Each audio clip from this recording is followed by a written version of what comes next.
I don't know how much you look at your life and kind of feel like maybe your life has some difficult and challenging things to it. You're not alone if that's the case. In some ways, life is a lot like a test. A lot like a pop quiz, a test that you're not prepared for. You walk into class and you get a pop quiz test. Life is like that, and like a really hard test. And because it's like a pop quiz, you don't even know when you walk into it that you are going to be taking the test. It's just like you are amidst the test when it happens. That's how life is. Some of you know what I'm talking about because you've been there. Others of you haven't yet experienced the depths of it, but likely will someday. I found myself in the middle of this week sitting over at Rockwell's with somebody, and I just began the conversation by saying, hey, how's 2023 been for you? And he said, it's been like a punch in the mouth. And then he went on to unpack what he meant by that. He said, the end of the year was great. It was vacation, Christmas, all this, and I was so looking forward to the beginning of January and 2023. I had goals for my job, goals for my family.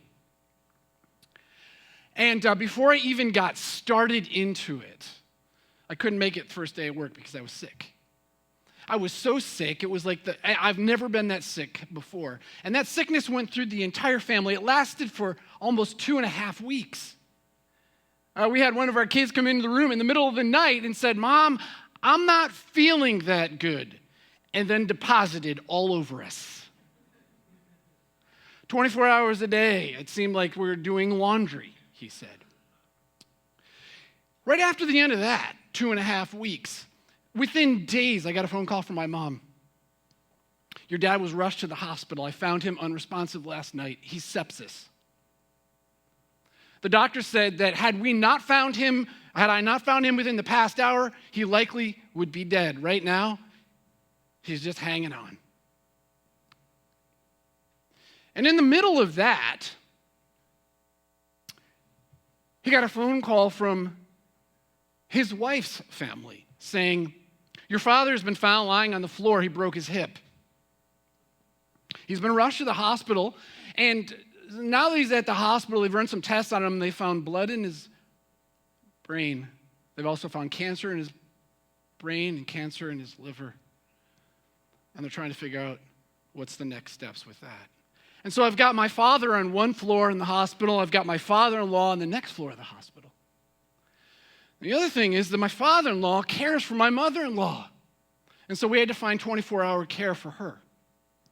Well, just 10 days ago, when my wife went over to visit her dad, or her mother, she was informed by the caregiver that your mom is dying. She likely has 10 days.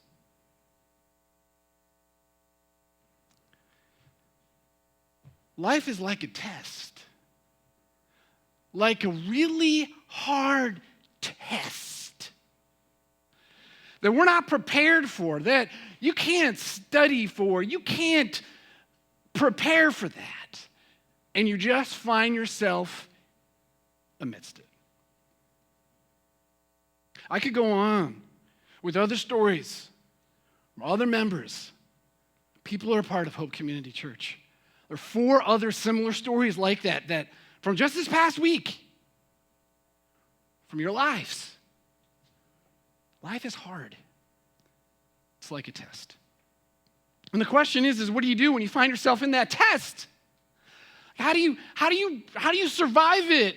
What's the answers? How do you take it? How do you move forward through it? Because you're in it. You're in class. There's no getting out of it. And you have to put the answers down. Well, we've been in this series, and today we're going to conclude this series. Faith in Faithless Times, right? It's been a series through the life of Abraham. Genesis chapter 11 through today, Genesis chapter 22.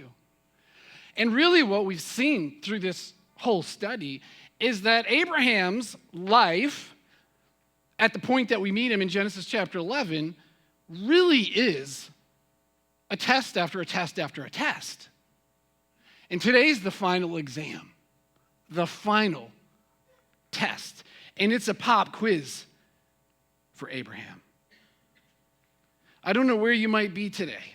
I don't know what might be going on in your heart, what might be going on in your mind. I don't know what might be going on in your relationships. I don't know what might be happening at work. I don't know what might be taking place in your body or in somebody else's body that you know and you love. But the reality is you're probably in a test. How are you going to find your way through it?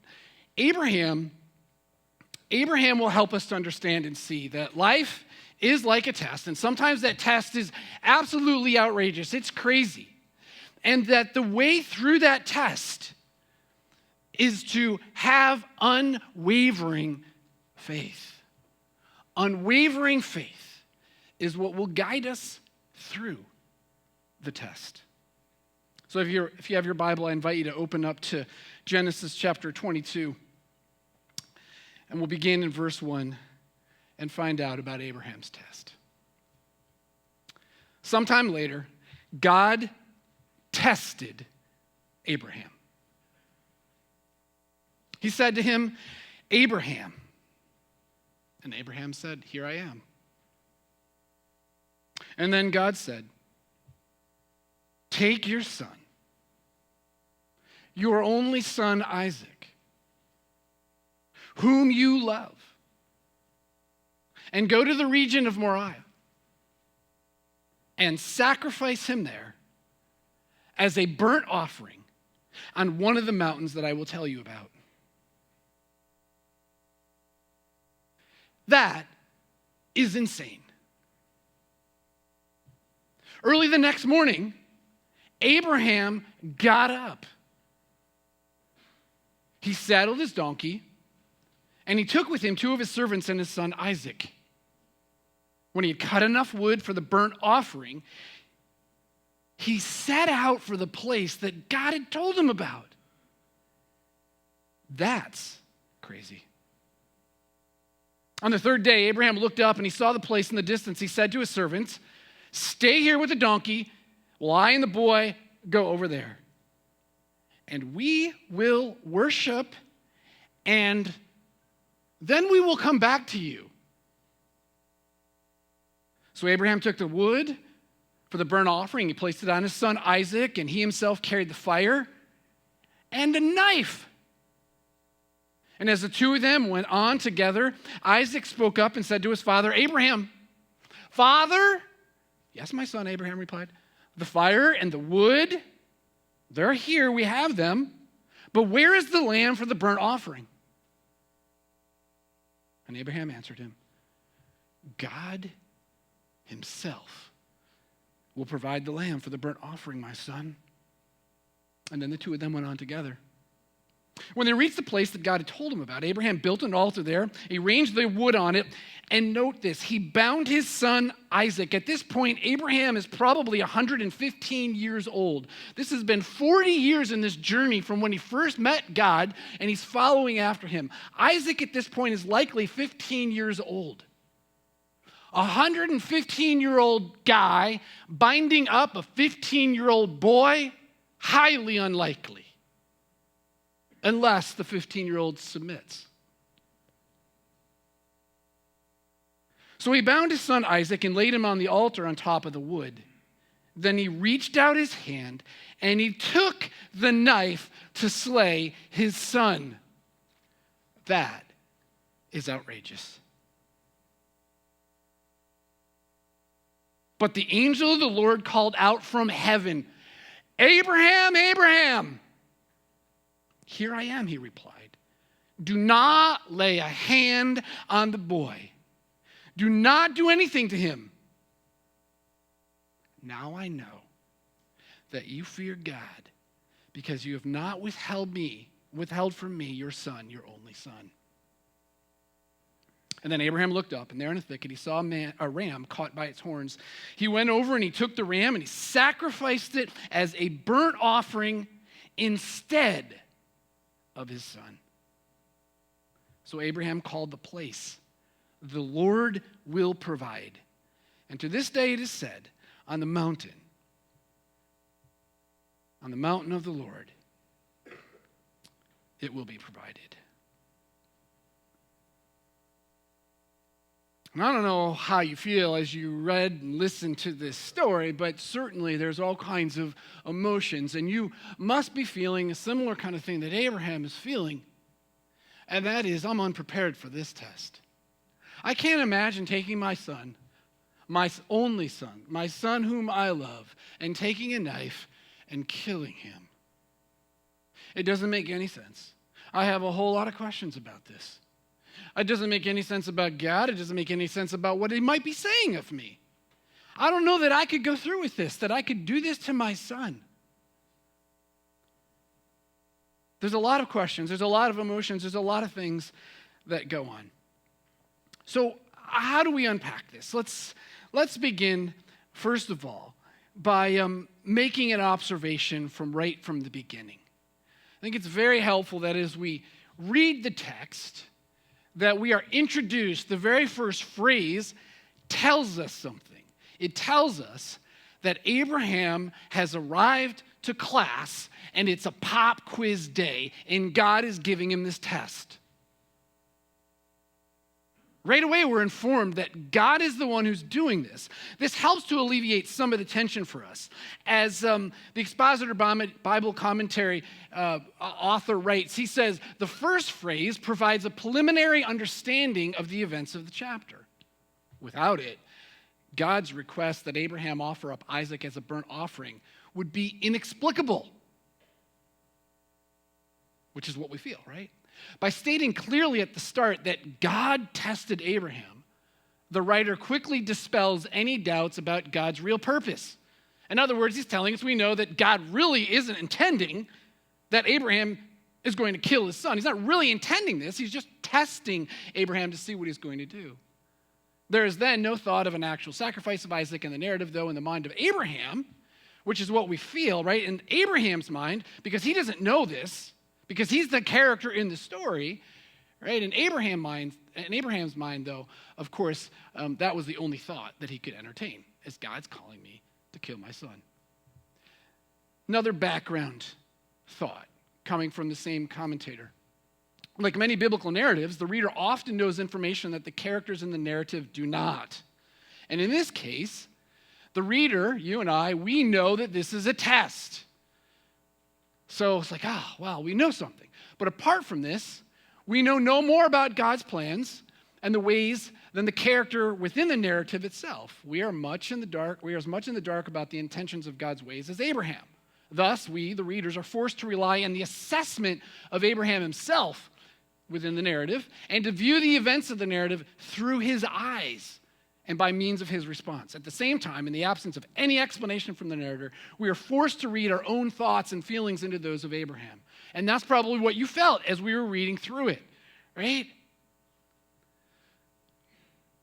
Last opening comment before we dig in and take away 3 observations from this passage. This story is a bookend.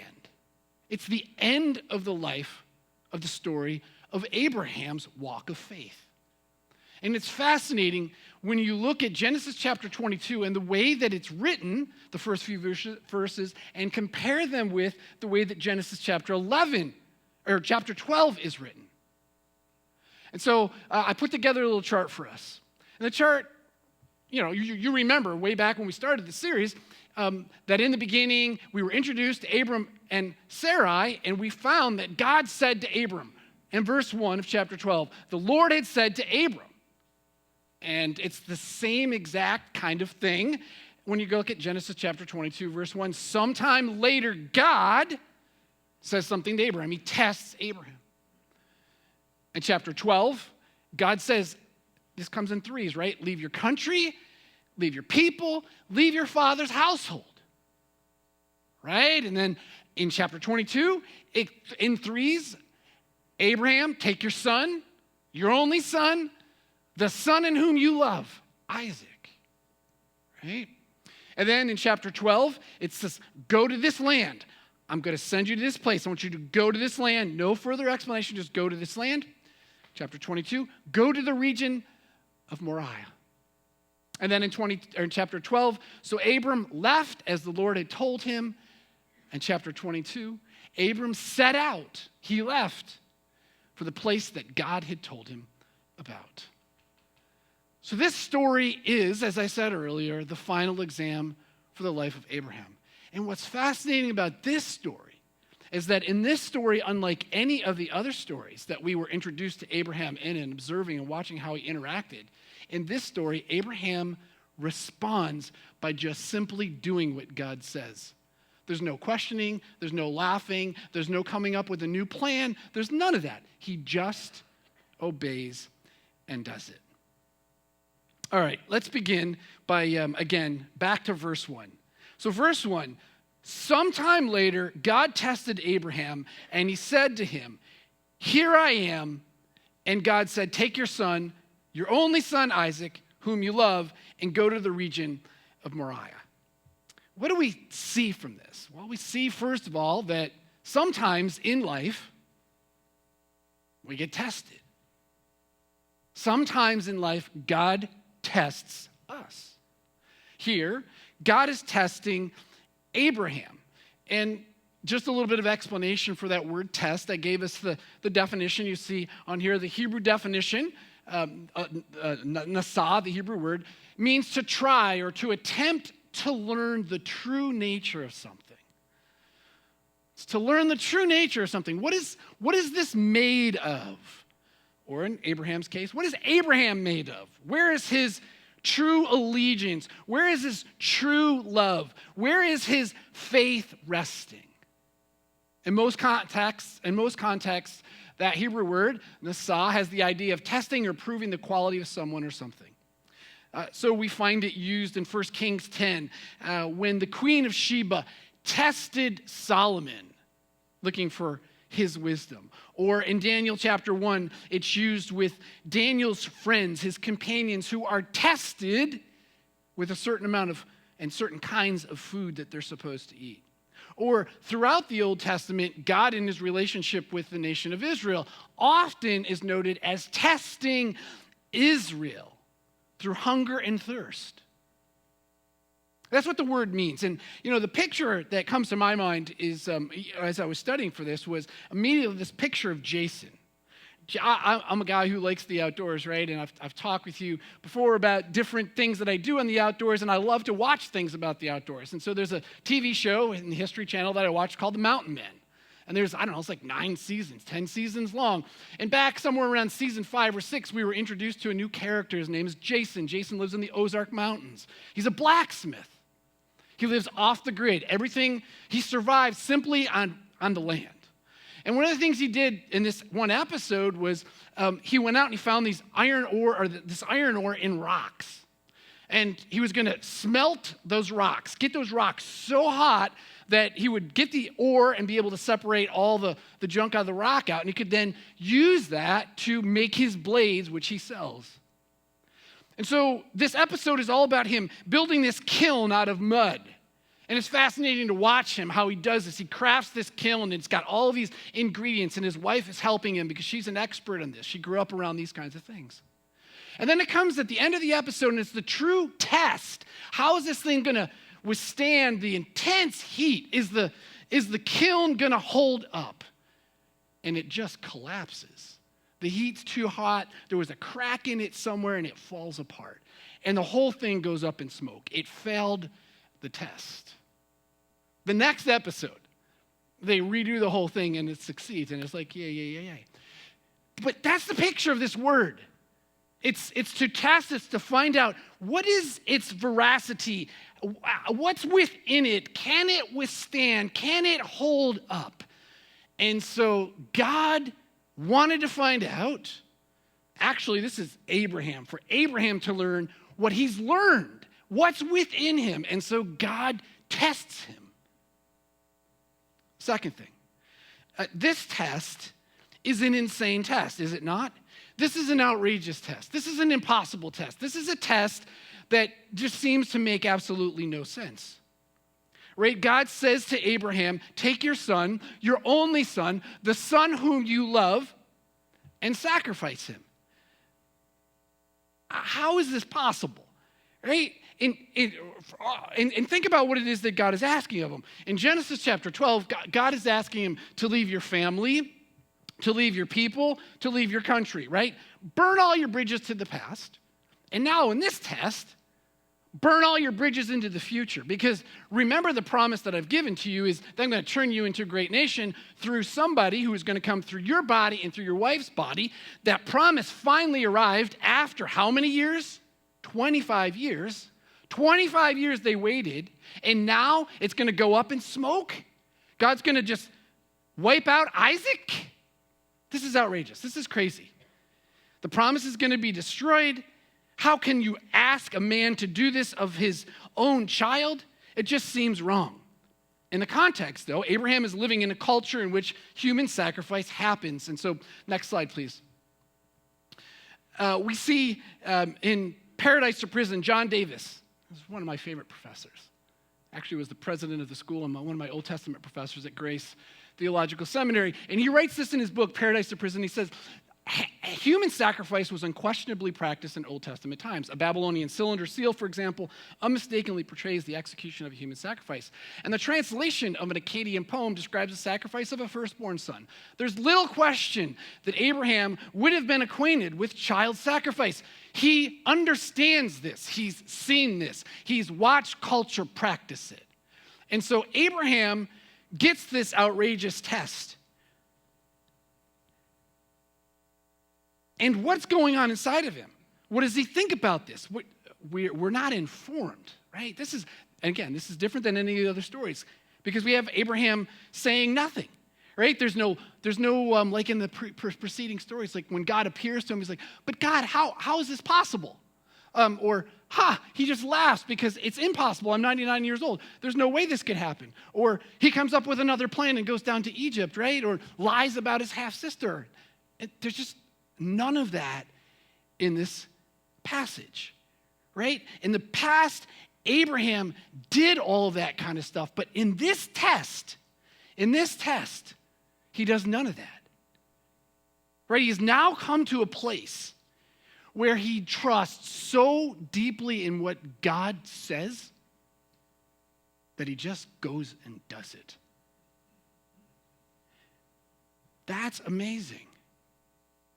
What we see is that at this point in Abraham's 40-year journey with God, he's finally come to a place in which his faith is unwavering, and that unwavering faith will guide him through this outrageous test that he's about to take. Which takes me to my third point for this morning, and that is unwavering faith guides us through outrageous tests. When you find yourself in an outrageous test, what we see from Abraham is that what we need to do is we hang on and we remain faithful to a God who's been faithful. What we see in the story is that Abraham he obeys and goes, right? So right from the outset, after he's given this outrageous test, the very next thing that's said is not a question, not an objection. It's just early the next morning, Abraham gets up, he saddles his donkey, and he sets out. He obeys. The second way that we see him evidence this faith is that in verse 5, he tells his servant, we are going to go over there and we're going to worship, me and Isaac, me and my boy, we're going to go up there and we're going to worship, and we, together, me and my boy, are going to come back to you. Which is a fascinating statement when he knows that he's going to sacrifice his son. And that word sacrifice means to burn up completely, to be a complete consumption. And yet he's that confident to say, my son and I are coming back. Third, God will provide, he says. He says this to his son Isaac. Dad, we got the wood, we got the fire, you got the knife. We're going to go over there, we're going to do the sacrifice. How's this going to work out? Where's the lamb? Abraham's answer, foreshadowing what's going to happen in the end, is God will provide. God will take care of us. Now, when you're walking through a test, as Abraham was walking through this test, I can only imagine what was going on in his heart and his mind as he's wrestling with this. This is an outrageous request, God. You are asking me to go and do this. How is this possible? This is my son, my one and only son. I love him. I love him deeply. Not only that, God, I will remind you that you promised that through him would come a whole generation. He ain't yet a dad. There ain't no kids coming from him yet. Come on, God, how's this going to work, right? And he's got to be rationalizing this in his head and coming to some kind of conclusion then that God has demonstrated himself to be so faithful in the past that in the present, I don't understand it, but he's going to be faithful. He's going to get me through it in some way. I don't know how, but he will. He will provide. And so from this text, actually jumping over to Hebrews 11, it gives us a little more detail. Hebrews 11 is fantastic to read in conjunction with Genesis 11 through 22. But the writer writes this. He says, by faith, in verse 17, Abraham, when God tested him, offered Isaac as a sacrifice. He who had received the promise was about to sacrifice his one and only son, even though God had said to him, it is through Isaac that your offspring will be reckoned. And so Abraham reasoned that God could raise the dead, and figuratively speaking, he did receive him back. And what we see here is that the writer of Hebrews says this is what's going on in Abraham. Abraham is coming to this conclusion in which God had always been faithful to his word in the past, and therefore he's going to be faithful in the present. I don't know how it's going to work out. I can't see the future. My bridges to the future seem like they're going to be burned, but somehow, I am this confident in God because of what God has done in the past that he's going to see me through this test and see me into the future. Secondly, Abraham reasoned, right? So this is Abraham's thinking, right? As he's carrying the wood and the fire, and he's contemplating. He's not talking with God, but he's reasoning. He's wrestling with this, right? And what is it that he reasons? He reasons that God could raise the dead. And figuratively speaking, he did receive Isaac back from the dead. And what the writer is saying here is earlier the writer says that Abraham's body and Sarah's body were as good as dead, right? They're 90 and 100 years old. Sarah's womb was dead. It could not conceive. But God brought that dead womb to life and gave life from that dead womb in the child Isaac. And if God could make her dead womb come alive and give him Isaac, then God could make his dead son, whom he just killed, come back to life. And that was Abraham's reasoning. And so from all of this statement that I write in my notes here, Abraham could more easily believe that God would raise his dead son to life than he could believe that God would go back on his promise. Unwavering faith. It was unwavering faith that enabled Abraham to walk through his test. Again, many of us are in this place right now where we're tested. We are in the test. We're in the middle of the exam. We don't know at the end. We read the beginning. We read the end of this test. We see how Abraham survived and passed. Many of us are in the place right now where we're just carrying the wood on our shoulder. Our son carrying the wood on his shoulder. We're carrying the knife in our hand in the fire. We don't know what's coming next. We just know we're in the middle of a really horrible test, and I don't want to take the test, and I want out of the test, but there's no way out of the test.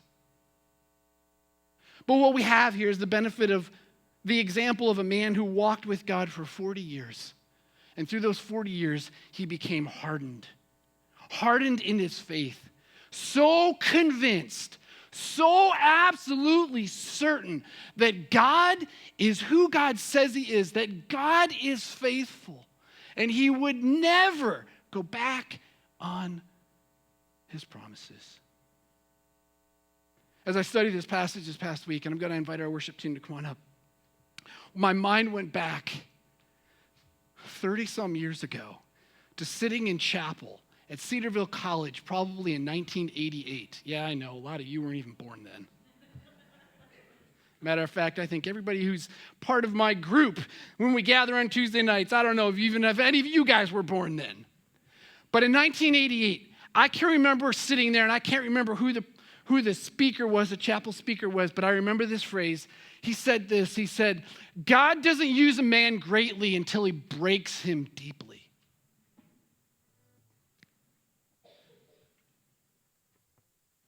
He was quoting from A.W. Tozer, and this is what A.W. Tozer writes in his book, The Root of the Righteous. He says, it is doubtful whether God can bless a man greatly until he has hurt him deeply. God actually rises up storms of conflict in relationships at times in order to accomplish that deeper work in our character.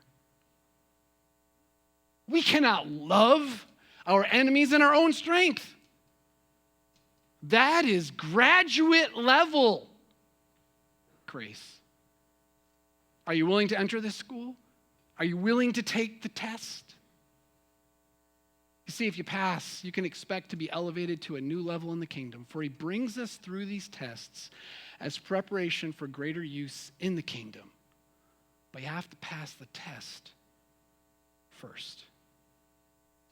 The other part about Cedarville College was our senior year. There was a class verse. I remember this sitting there this past week as I was studying, and that class verse came from Job chapter 23.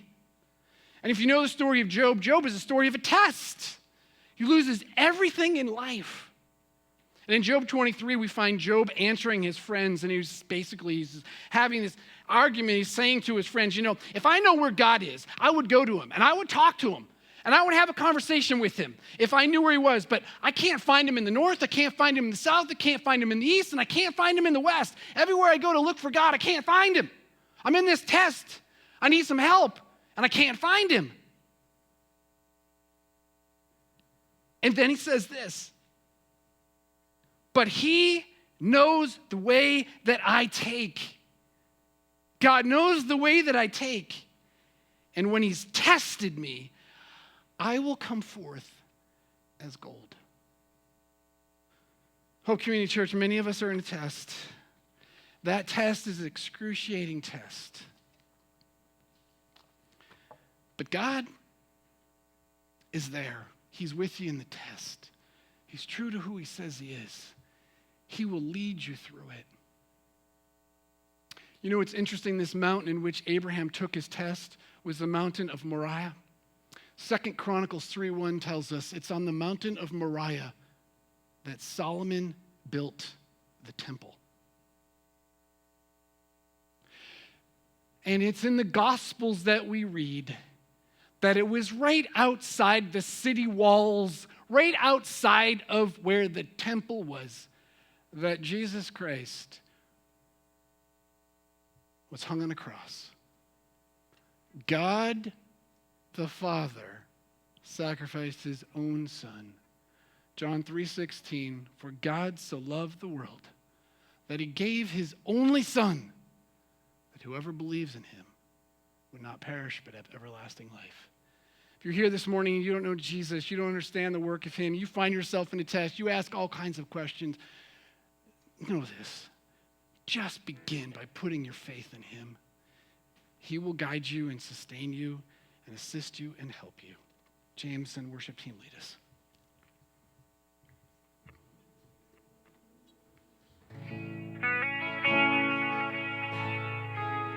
Would you stand?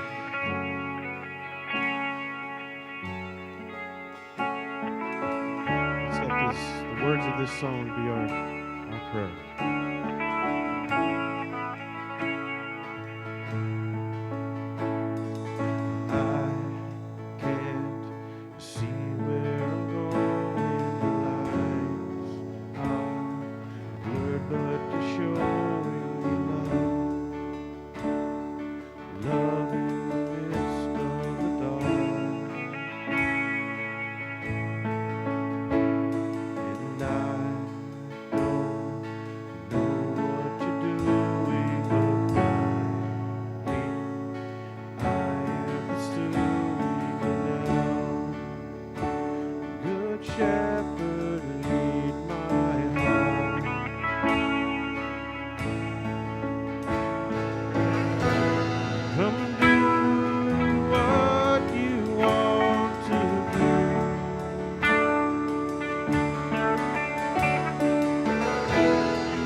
writes these words in 1 Peter chapter 1. He says, "Now for a little while,